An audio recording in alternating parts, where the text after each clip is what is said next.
favorite holiday.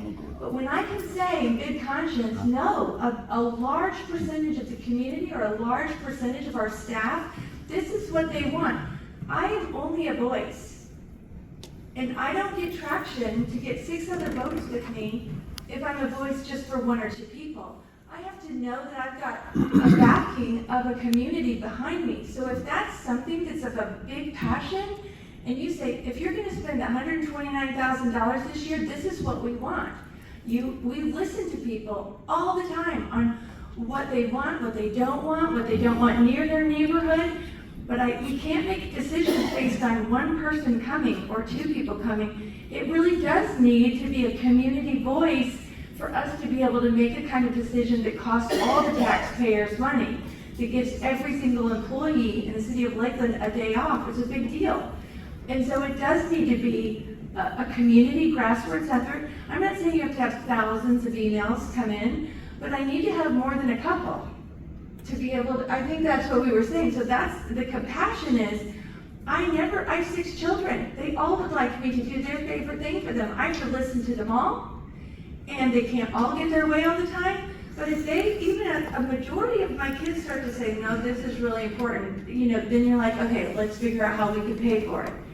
So when my friend Virginia gets up here and she tells me this is a community request, I don't know it's a community request. Virginia's never asked me for this holiday. There have been 2 people who've asked for this holiday, and if it's really important to Lakeland, Florida, it is going to cost the city that much money every single year, and it would be given to every single city employee, whether they like it or not.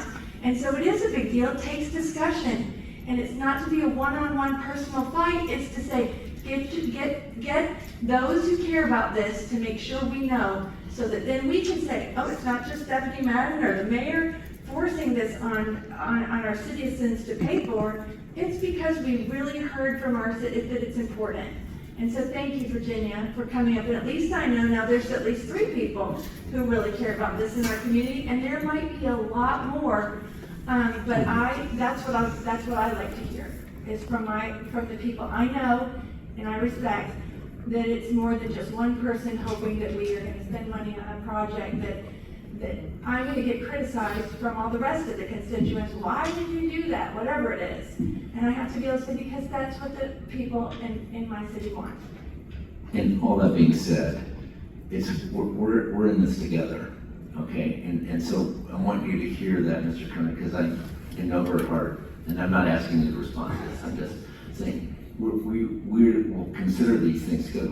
There is not an agenda, yes or no. It's something we're going to explore, and we will. And it is because of your advocacy, so that's a good thing. It's not a bad thing. Yes, sir. My question is. I need your name, sir, first. Name is Keith Boyd, concerned citizen. My question is procedure here.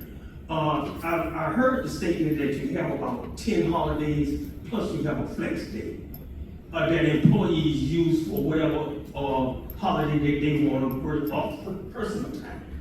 So why are we going to reinvent the wheel by doing a survey with employees who already have a day? That doesn't make sense to me. Either we explore this at Juneteeth Day, what it's going to cost. We got to get citizens to come in here and say that we want this here, we'll do this. But to survey your employees, that's work in itself when they already have a day that they can take off.